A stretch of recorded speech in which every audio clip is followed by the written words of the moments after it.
కాబట్టి కళలు అనేటువంటి కార్యక్రమానికి ప్రత్యేకమైన స్థానం ఉంటుందనే దాంట్లో ఎటువంటి సందేహం లేదు. జనసేన పార్టీ ఆవిర్భవించి 11 సంవత్సరాలు పూర్తి చేసుకొని 12 సంవత్సరాలు అడుగు పెడుతున్న తరుణంలో, అది కాకుండా 11 సంవత్సరాలు ప్రతిపక్ష పాత్ర పోషిస్తూ 12వ సంవత్సరం అధికారంలో భాగస్వామ్యం అయిన తర్వాత జరుగుతున్న కార్యక్రమాలు కాబట్టి మాకు చాలా ప్రతిష్టాత్మకంగా చెప్పేదాంట్లో ఎటువంటి సందేహం లేదు. తర్వాత ఈ 11 సంవత్సరాలు జరిగినటువంటి సాంస్కృతిక కార్యక్రమాలన్నీ కూడా అంటే ఈ రాష్ట్రానికి సంబంధించినటువంటి అనేక కళలకు ప్రతిరూపమైన అంశాన్ని మనం ప్రతిబింబించే విధంగా ఈ సాంస్కృతిక కార్యక్రమాలు కొనసాగించడం జరిగింది. కానీ ఈరోజు దానికి భిన్నమైనటువంటి కార్యక్రమాల ద్వారా మొత్తం దేశం నలుమూలలా ఆనందింపజేసే విధంగా, దేశం నలుమూలలా విస్తరింపజేసే విధంగా, దేశం గర్వించదగ్గ విధంగా ఈ కళల ప్రతిరూపం జరగాలని చెప్పేసి ఆలోచన చేస్తూ ఉన్నాం. దాంట్లో భాగంగా రేపు జరిగేటువంటి విషయాల్లో ఈరోజు మేము చెబితే అవన్నీ కూడా ఆహా అనే ఆలోచన వచ్చే అవకాశం ఉంది. కాబట్టి రేపు అదందరూ వీక్షిస్తేనే దాని యొక్క ఆనందం, దాని యొక్క ఫలితం ఉంటుందని మేము భావిస్తున్నాం. ఖచ్చితంగా వేరే వేరే రాష్ట్రాల్లో ఉండేటటువంటి ఈ కళా కార్యక్రమాలన్నిటి కూడా మనం ప్రదర్శింపజేసి ఈ రాష్ట్రంలో ఉండే ప్రజలు కూడా ఆహా ఇంత అద్భుతమైన కళారూపాల్ని మన జనసేన పార్టీ బహిర్గతం చేస్తుందా, ఈ కళల రూపాన్ని బహిర్గతం చేసే దాంట్లో సాంస్కృతిక విభాగానికి ఇంతటి ప్రాధాన్యత ఉంటుందా అనే పద్ధతిలో ఈరోజు రాష్ట్రానికి మేము చూపించాలనే దాంతో ఆలోచన చేస్తున్నాం. దాంట్లో భాగంగా వేరే వేరే రాష్ట్రాల నుంచి కేరళ, కర్ణాటక, తమిళనాడు, మన ఆంధ్రప్రదేశ్ రాష్ట్రం నుంచి కూడా వివిధ రూపాల్లో రేపటి కార్యక్రమాలు ప్రదర్శించడానికి ఆలోచన చేస్తూ ఉన్నాం.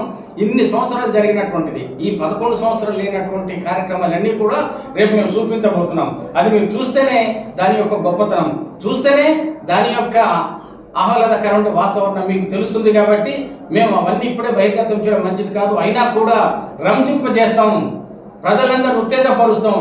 ఆ ఉత్తేజానికి అవధులు లేనటువంటి వాతావరణం రేపు మేము కళల రూపంలో సాంస్కృతిక విభాగం ద్వారా చూపించబోతున్నామని అయితే ఖచ్చితంగా తెలియజేస్తున్నాం. మేమందరం చాలా ప్రతిష్టాత్మకంగా తీసుకున్నాం. మా అధినేత పవన్ కళ్యాణ్ గారు కూడా ఆ దిశగానే అందరికి దిశానిర్దేశం చేస్తూ ఉన్నారు. మా విభాగం దాంట్లో చాలా స్పష్టమైనటువంటి ఆలోచన విధానంతో, అది నాయకత్వం యొక్క అంగీకారంతో ప్రజలందరూ మెచ్చుకునే విధంగా మా యొక్క సాంస్కృతిక కార్యక్రమం కొనసాగుతుందని తెలియజేస్తా ఉన్నాం. ఏదేమైనా కూడా 12వ ఆవిర్భావ దినోత్సవం అనేటువంటిది ఈ రాష్ట్రమే కాదు, దేశం నలుమూలలా మరి రేపు గర్వించదగ్గ విధంగా, దేశం నలుమూలలా ఆసక్తికరంగా చూస్తున్న సందర్భంలో జరుగుతుంది. కాబట్టి దాన్ని ప్రతిబింబించే విధంగానే మా యొక్క సాంస్కృతిక కార్యక్రమం ఉంటుందని అయితే సందర్భంగా తెలియజేస్తా ఉన్నాం. అలాగే సార్, గతంలో జనసేన పార్టీ ఎప్పుడు కార్యక్రమాలు చేయాలన్నా కూడా ఆంక్షలు, అడ్డంకులు అయితే విపరీతంగా ఉండేవి. దానివల్ల సభలు కూడా ఆప్ చేశారని కళ్యాణ్ గారు గతంలో కూడా చెప్పారు. కానీ ఇప్పుడు 1600 మంది పోలీసులతోటి భారీ బందోబస్తుతోటి ఈ మీటింగ్ జరగబోతా ఉంది. దీని గురించి మీరు ఏం చెప్తారు సార్?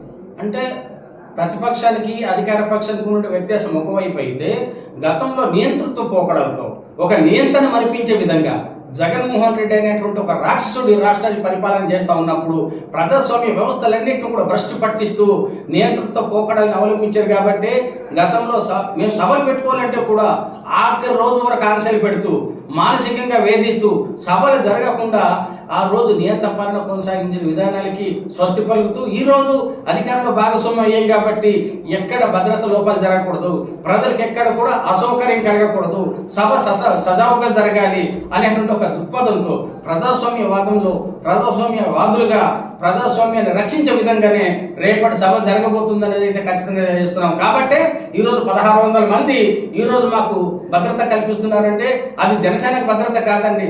జనసేన పార్టీ సభకు పాల్గొనే ప్రజలకి ఎటువంటి అసౌకర్యం కలగకూడదని చెప్పేసి అటువంటి భద్రత కల్పిస్తున్నారు. కాబట్టి భద్రత యంత్రాంగానికి, పోలీస్ యంత్రాంగానికి మేము అందుకే ధన్యవాదాలు తెలియజేసుకుంటూ ఉన్నాము. మా జనసేన పార్టీ జన సైనికులకి, వాలంటీర్లు కూడా మేము ప్రత్యేకమైనటువంటి మరి తర్ఫీదు ఇవ్వడం జరిగింది. ఆ రకంగానే మా యొక్క కార్యక్రమం అంతా కూడా ఓ క్రమశిక్షణతో కూడుకున్నటువంటి సభ రేపు జరగబోతున్నది. దేశం నలుమూలల ఆసక్తికరంగా చూస్తున్న విషయంలో ఆ ఆసక్తికి తగ్గటువంటి ఫలితం ఉండే విధంగానే రేపటి సభ ఉండబోతుందని అయితే తెలియజేస్తా ఉన్నాం. అలాగే సార్, రేపటి సభ కోసం పవన్ కళ్యాణ్ గారు జనకేతనం అని నామకరణం చేశారు సార్. ఈ రేపు సభ రోజు జనసేన పార్టీ క్యాడర్కి దిశానిర్దేశం చేసే ఆలోచనలు కానీ ఈ కార్యక్రమాలు ఏమైనా జరుగుతాయి సార్ పవన్ కళ్యాణ్ గారి ద్వారా? ఖచ్చితంగా. ఎందుకంటే పవన్ కళ్యాణ్ గారు ఒక ప్రాంతీయవాది కాదు, ఒక ప్రాంతీయవాదానికి కట్టుబడ్డ వ్యక్తి కాదు, జాతీయవాదానికి కట్టుబడ్డటువంటి వ్యక్తిగా ఈరోజు పవన్ కళ్యాణ్ యొక్క గ్లామర్ దేశం నలుమూలలో విస్తరించబడ్డది. ఉదాహరణకు బీజేపీ పాలిత రాష్ట్రాల్లో లేదా బీజేపీ ప్రతిపక్షం ఉన్నటువంటి రాష్ట్రాల్లో జరిగినటువంటి ఎన్నికల్లో కూడా పవన్ కళ్యాణ్ గారు ఏ రాష్ట్రంలో అడుగు పెడితే ఆ రాష్ట్రంలో విజయకేతనం ఎగరేసిన సందర్భంలో మనమంతా చూసాం. అంటే పవన్ కళ్యాణ్ ప్రభంజనం ఒక ఆంధ్రప్రదేశ్ రాష్ట్రానికి కాదు, దేశం నలుమూలలో విస్తరించబడుతున్నది. కాబట్టి అందుకు తగ్గట్టుగానే పవన్ కళ్యాణ్ గారి యొక్క ఉపన్యాసం ఉంటుంది. ఆ దిశగానే ఆయన అడుగులేస్తూ ఉన్నారు. రాష్ట్రం ఆర్థికంగా కుదేలైపోయి రాష్ట్ర భవిష్యత్తు అంధకారంలోకి వెళ్ళిపోయిన తర్వాత భవిష్యత్తు లేని రాష్ట్రానికి భవిష్యత్తు కల్పించే విధంగా రాష్ట్ర ఆర్థిక పరిస్థితి గాడిన పెడుతూ అభివృద్ధి సంక్షేమం రెండు కళ్ళగా ఈ రోజు నడిపించే ప్రయత్నం జరుగుతున్న విధానాలు మీరంతా చూస్తా ఉన్నారు. రాష్ట్ర ప్రజానీకం ఆ విషయంలో ఎంతో సంతోషంగా ఉన్నటువంటి పరిస్థితి ఉన్నది. గతంలో ఉద్యోగస్తులకి జీతాలు ఇవ్వలేని పరిస్థితి ఉండేది, పెన్షన్దారులకు పెన్షన్ ఇవ్వలేని పరిస్థితి ఉండేది, రోడ్ల గతకల్ని కూడా పూడ్చలేనటువంటి ప్రయత్నం ఉండేది. అటువంటివన్నీ కూడా విడనాడి ఈనాడు ఆలోచన చేసి ప్రభుత్వం అవన్నింటినీ కూడా మెరుగుపరచడమే కాకుండా రాష్ట్రానికి కావాల్సిన ప్రాజెక్టులు, మనకు ఉదాహరణకు మన పోలవరం ప్రాజెక్టు కావచ్చు, రాష్ట్ర రాజధాని కావచ్చు, ఈ రకమైన ప్రతిష్టాత్మక కార్యక్రమాలన్నీ కూడా ఛాలెంజ్గా నిర్మాణం చేస్తూ ఉన్నారు. ఉద్యోగ నియామకాలకి నోటిఫికేషన్ ఇస్తూ వస్తూ ఉన్నారు. ఈ రోజు రాష్ట్రం ఒక నూతన ఒరవడిని సృష్టించడానికి ప్రయత్నం జరుగుతుందంటే వాటన్నిటికీ కూడా కేంద్ర బిందువు పవన్ కళ్యాణ్ గారిని చెప్పే దాంట్లో ఎటువంటి సందేహం లేదు. ఆ దిశగానే ఆయన యొక్క దిశానిర్దేశం ఉంటుందని మేము ఖచ్చితంగా భావిస్తూ ఉన్నాం. అలాగే సార్, రేపు సభ కోసం ఏర్పాట్లన్నీ ఇప్పటికే పూర్తయ్యాయి. జన సైనికులకి కార్యకర్తలకి భద్రతా లోపాలు ఏమైనా ఉన్నాయా, లేదంటే భద్రతా చర్యలు ఏమైనా బందోబస్తు ఏర్పాటు చేశారా? ఖచ్చితంగా అండి. జనసేన పార్టీకి స్వతహాగానే ఒక వాలంటీర్ వ్యవస్థ ఉంది. ఆ వాలంటీర్ వ్యవస్థ ద్వారానే సభకు వచ్చేటువంటి ప్రజలకి కానీ, జన సైనికులకి కానీ, వీర మహిళలకి కానీ సభకు అంతరాయం కలగకుండేటువంటి చూసే విధానాలన్నీ కూడా మాకు ఎప్పటి నుంచో కొనసాగుతున్న విధానం ఉన్నది. దానికి అదనంగా ఈరోజు అధికారుల భాగస్వామ్యం ఉన్నాం. పోలీస్ యంత్రాంగం కూడా ఆ దిశగానే అడుగులేస్తున్నది. కాబట్టి ఎక్కడ ఎటువంటి లోపం జరిగే అవకాశం లేదు. ఆ లోపం జరిగేటువంటి అవకాశాలను కూడా సరిదిద్దడం జరిగింది. సభ ముగించిన తర్వాత కూడా సభకు వచ్చేటువంటి ప్రజానీకం అందరికీ ఎక్కడ ఏ రకమైనటువంటి ఆటంకం లేకుండా మంచినీళ్ళ దగ్గర నుంచి మొదలుకొని మజ్జిగ ప్యాకెట్లు కావచ్చు, ఓఆర్ఎస్ ప్యాకెట్లు కావచ్చు, బిస్కెట్ ప్యాకెట్లు కావచ్చు, భోజనాలు కావచ్చు, అన్ని రకాల ఏర్పాట్లను ఈరోజు జనసేన పార్టీ సమకూర్చడం జరిగింది.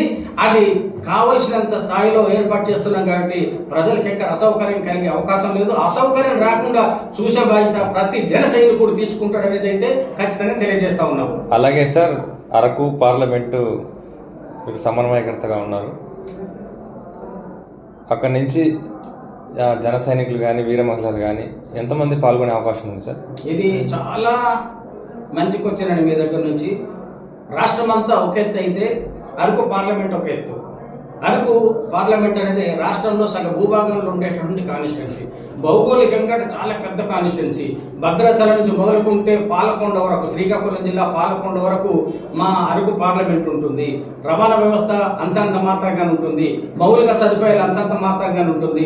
అటువంటి ప్రాంతంలో ఈరోజు మారుమూల గ్రామాల నుండి స్వచ్ఛందంగా తరలి రావడానికి ఆలోచన జరుగుతున్న విషయాన్ని ఖచ్చితంగా తెలియజేయాల్సిన అవసరం ఉన్నది. మా అరకు పార్లమెంట్ పరిధి నుండి తక్కువలో తక్కువ ఒక 20,000 మంది తరలి వచ్చే అవకాశం ఉందనేది అయితే ఖచ్చితంగా తెలియజేస్తున్నాను. అది తక్కువలో తక్కువ మేము చెప్పండి. ఇంకా ఆ సంఖ్య 2-3 అయినా కూడా ఆశ్చర్యపోవాల్సింది లేదు. కానీ 20,000 మందికి తగ్గకుండా అరకు పార్లమెంట్ నుంచి ప్రాతినిధ్యం ఉంటుందనేది అయితే 100% మేము చెప్పగలుగుతాం. ఈ సందర్భంగా తెలియజేస్తా ఉన్నాం. సరే, 9 నెలల పాలనలో పవన్ కళ్యాణ్ గారి గురించి, అభివృద్ధి చేసిన కార్యక్రమాల గురించి ఒక 2 పాయింట్లు చెప్పండి సార్. ఇది మేము చాలా సగౌరవంగా చెప్పుకునేటువంటి పాయింట్ అండి. ఇది నేను ఒక గిరిజన ప్రాంతంలో 75 సంవత్సరాల చరిత్రలో లేనటువంటి అభివృద్ధి సంక్షేమ కార్యక్రమాలు ఈరోజు మారుమూల ప్రాంతాలకు విస్తరించబడుతున్నది. డోలి మోతలతో జరుగుతున్న మరణాలను నివారించడానికి పవన్ కళ్యాణ్ గారు రహదారి సదుపాయాలు ఏర్పాటు చేస్తున్నారు, మంచినీటి సదుపాయాలు ఏర్పాటు చేస్తున్నారు, మౌలిక సదుపాయాలు కావాల్సినటువంటి విధానాలన్నిటికీ కూడా రూపకల్పన చేశారు. 13,336 పంచాయతీలకు ఏకకాలంలో తీర్మానం చేసి ఈ 5 సంవత్సరాల కాలంలో ఆ అభివృద్ధి ఫలాలు సామాన్య ప్రజానికానికి సైతం మందలను ఆలోచన చేస్తున్న పరిస్థితి జరుగుతున్నది. అంటే ఆ రకంగా గిరిజన ప్రాంతానికి కావాల్సిన మౌలిక సదుపాయాలు మాకు ప్రధానం. ఆ రోడ్ల నిర్మాణం మాకు ప్రధానం. నీటి సదుపాయం మాకు ప్రధానం, రవాణా సదుపాయం మాకు ప్రధానం. ఆ రకమైన సదుపాయాలన్నీ కల్పించడానికి పవన్ కళ్యాణ్ గారు తీసుకున్న చర్యలు అనేది అమోఘం, ఆమోదయోగ్యం. ప్రజలంతా చాలా సంతోషంగా ఉన్నారని అయితే తెలియజేస్తున్నాం. అందులో ప్రధానంగా గిరిజన ప్రధానికం అంతా కూడా జనసేన వైపు చూస్తున్నారు. దానికి ఈ మధ్యకాలం పవన్ కళ్యాణ్ గారు అరకు నియోజకవర్గానికి సంబంధించినటువంటి అనంతగిరి మారుమూల ప్రాంతంలో పినకోట పంచాయతీలో ఏ రకమైన మౌలిక సదుపాయాలు లేని చోట ఆఖరికి స్థానికంగా ప్రాతినిధ్యం వహించే ఎమ్మెల్యేలు సైతం పర్యటించలేని ప్రాంతాల్లో పర్యటించి ఆ ప్రాంతాలకి మౌలిక సదుపాయాలు కల్పించడానికి ఆయన తీసుకునే చర్యలు అనేది మేము జీవితాంతం గుర్తుంచుకుంటామనేది అయితే ఖచ్చితంగా తెలియజేస్తా ఉన్నాం. అలాగే సార్, ఫైనల్గా రేపు సభకు వచ్చే జనసేన క్యాడర్కి కానీ ప్రజలకు కానీ అది జాగ్రత్తలు కానీ సూచనలు కానీ ఏమైనా తెలియజేస్తారా? ఖచ్చితంగా అదే మేము అనేది. ఇప్పుడు జనసేన పార్టీలో ఈరోజు అధికారంలో భాగస్వామ్యం ఉన్నప్పుడు పోలీసు యంత్రాంగం ఏ రకంగానైతే మనకు సహకారం చేస్తూ ఉందో అందుకు నాలుగింతలుగా జనసేన పార్టీ కార్యకర్తలు, వాలంటీర్లు, జన సైనికులు స్వచ్ఛందంగా చర్యలు తీసుకున్న విషయం మాకు ఉన్నది. ఎంత జాగ్రత్తగా అయితే గ్రామం నుంచి బయలుదేరుతారో తిరిగి ఇళ్లకు చేరేంత వరకు మా జనసేన పార్టీ నాయకులు, కార్యకర్తలంతా అన్ని రకాల చర్యలు తీసుకుంటున్నారు. దాంట్లో ఎక్కడైనా జరగకూడని చిన్న చిన్న ప్రమాదాలు జరిగినా కూడా వాటిని ఇమీడియట్ గా పరిష్కారం చేయడానికి కావాల్సింది మరి మెడికల్ స్పెషాలిటీస్ కూడా ఈ రోజు జనసేన పార్టీ ఏర్పాటు చేయడం జరిగింది. ఎక్కడికక్కడ అంబులెన్స్ సదుపాయాలు ఏర్పాటు చేయడం జరిగింది. ఎక్కడికెక్కడ వారంటీ, ఎక్కడికక్కడ అంబులెన్స్ సదుపాయాలు ఏర్పాటు చేయడం జరిగింది. ఎక్కడికెక్కడ వాటర్ సదుపాయం, మజ్జిగ సదుపాయం, ఓఆర్ఎస్ ప్యాకెట్ల సదుపాయం వంటి అనేక రకాల సదుపాయాలు ఏర్పాటు చేయడం జరిగింది. కాబట్టి మేము ఈ సందర్భంగా మా జనసేన పార్టీ నాయకులకి, కార్యకర్తలకి, వీర మహిళలకి అందరికీ కోరుకున్నది ఒకే విషయం. మేము ఈ రోజు ఎవరైతే ఆసక్తికరంగా ప్రజలంతా స్వచ్ఛందంగా తరలిరావడానికి ఆలోచన చేస్తున్నారో వాళ్ళు తిరిగి వాళ్ళ గ్రామాలకి వెళ్లేంత వరకు మన జనసేన పార్టీ శ్రేణులందరూ కూడా ఆ దిశగా అడుగులు వేయాలని మనస్ఫూర్తిగా కోరుతా ఉన్నాను. Thank you sir, thank you very much.